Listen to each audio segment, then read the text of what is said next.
Glad you're with us for another edition of Big Noon Kickoff, the offseason. And boy, a lot to get to. Urban, Joel, Reggie, and Matt will join us in a moment to talk about the implications of the Big Ten and the Pac-12 backing out of football for the fall, what the spring season may or may not look like, and what the Big 12, ACC, and SEC are going to do going forward. But first, let's get some questions answered by our college football insider, Bruce Feldman, who has been all over the college football landscape the last couple of days, particularly yesterday.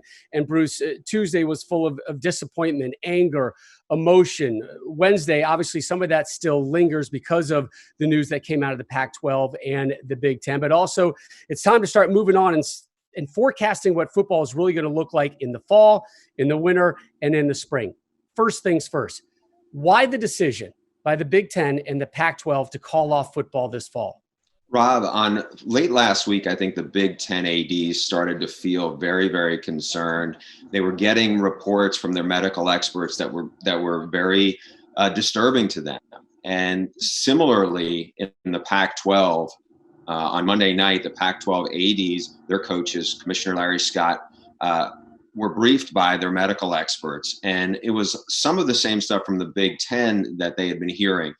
Numerous players in the Big Ten they worried had heart issues stemming from COVID. On top of that, they referenced a Red Sox pitcher who also has been dealing with that. And so in the last really couple of weeks, according to Doug Ackerman, he's the chair of the Pac-12 Medical Advisory Committee, he had told me just really in the last couple of weeks, it has been something where they have become increasingly concerned about that issue.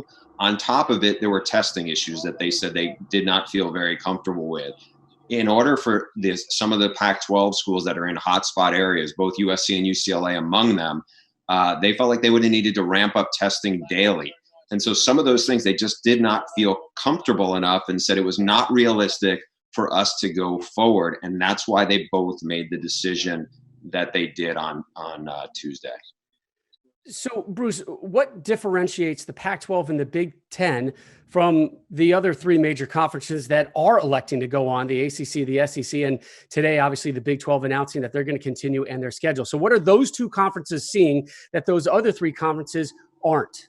That's a great question. I mean, I posed that to people who are the medical experts, and they say, listen, everybody has had their own interpretation and who's in their ear and who they're listening to.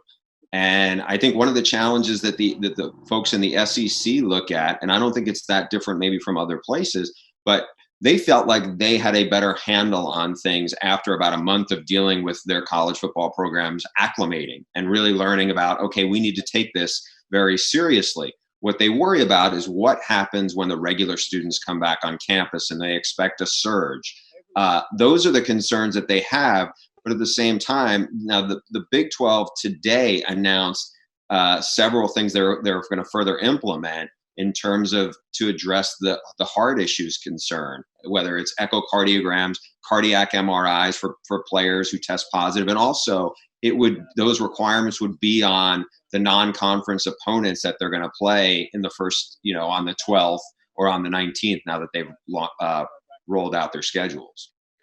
The fear of the unknown, the fear of litigation, you feel weighing very heavily on the Big Ten and the Pac-12. Some other concerns about those two conferences, losing their players and losing upcoming recruiting wars. Look, you and I are not naive to think that there's no negative recruiting going out there in the best of circumstances. Now, even more so, what is the fear factor inside these Pac-12, these Big Ten programs, as far as losing their current players and losing recruits? I think the recruiting piece is really big right now. And that's something that has already got a lot of traction, to be honest, with some of the chatter that is in the ear of some high school coaches as well as some recruits. The part about guys having a mass exodus and transferring from these two conferences, or even the Mountain West and the MAC who've already shut down, one of the challenges that they would face, and this is something that has been an issue even with some top FCS players that I've heard from, is if you transfer, you're going to have to go in and learn a new system. You are going to have to acclimate to new teammates. There's a safety component about whether you could transfer into a new environment. And for some guys who are top players, I think they worry about, I may have put bad film out there because I'm thrown into a less than ideal situation. And you could do all those things, and still prepare to say, hey, I'm gonna talk to these other schools and think about leaving. And then you get there and they may be shutting down. So it's a really, really complicated, fluid mess that I think is really hard for, especially at the core, for a lot of these players who found out their seasons are over before they began, after they have really sacrificed a lot, not just on the football field, but in terms of doing all the things above and beyond what their coaches have told them would be required if they were going to have a chance to play.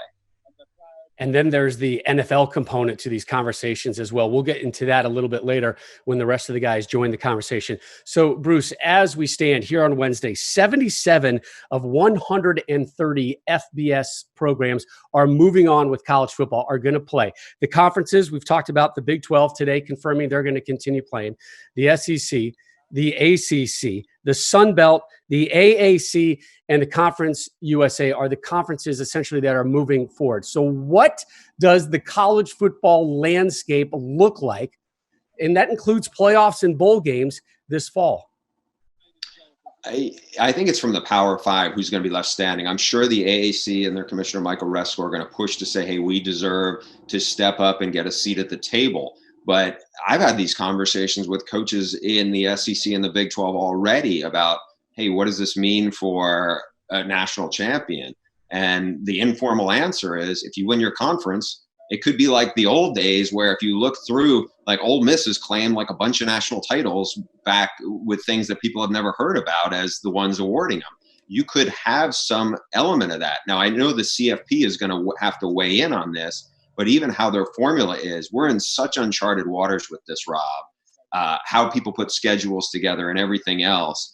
I think that answer, much like a lot of the other stuff right now, is totally TBD.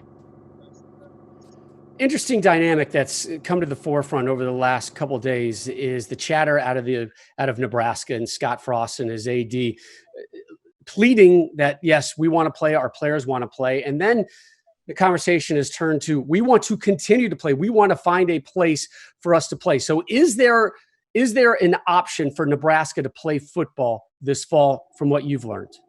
It's dicey right now, Rob, because it's a very turbulent relationship between Nebraska being so outspoken and the Big Ten. Now, remember, not that long ago, Nebraska was flexing its muscle as the king of its conference back in those Big 8 days. And then it was kind of a little bit of a turf war with Texas in the Big 12, and now it's in the Big 10. It doesn't have the history with the conference that Michigan and Ohio State certainly do. And so their public stances and pushback is one thing. On top of that, Bob Bowlesby talked about that this morning, the commissioner of the Big 12, and he said there has been no contact with Nebraska at this point. But if they were going to make that move and try to finesse a move, say, hey, we're going to play and we're going to piece together a schedule, even though there are no spots right now, right? Because the non-conference games have already been structured in. I don't know how they would shoehorn that in. And on the back end, I can't imagine the Big Ten would welcome them back after making such an end-around move. All right, so as of now, there is fall football. And as of now, there's this heavy conversation. And Gene Smith, the AD at Ohio State, said, I need to move on from the disappointment of Tuesday and move forward to the positive of spring football starting. And there's a lot of different conversations out there. Barry Alvarez has talked about it. He mentioned that Paul Chryst has had to deal with coaching in the spring and then coaching in the fall. And one of the big key words there is condensing the schedule. So if you had to kind of give us a blueprint on the loose boundaries maybe of what spring football could potentially look like for the Big Ten and the Pac-12, and who knows if anybody else wants to join them in that, I can't imagine, but what do you think spring football would be looking like? Well, I think they would have to have a condensed season. Ryan Day spoke this morning and talked about an 8-game schedule. I know Jeff Brom from Purdue has really given this a lot of thought, and I would expect in the next day or two, he will put out a more detailed look at what he thinks is the best plan to make it work. I want to go back maybe earlier in the pandemic.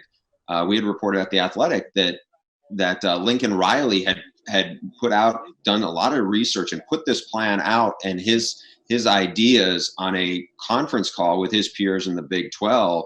And from talking to several of those coaches, they felt like it was a very convincing argument he made. Now, there's certainly challenges. The biggest challenge is from the wear and tear on college athletes. I mean, if you have an 8-game schedule, then what happens on the back end? You push back the fall season of 2021.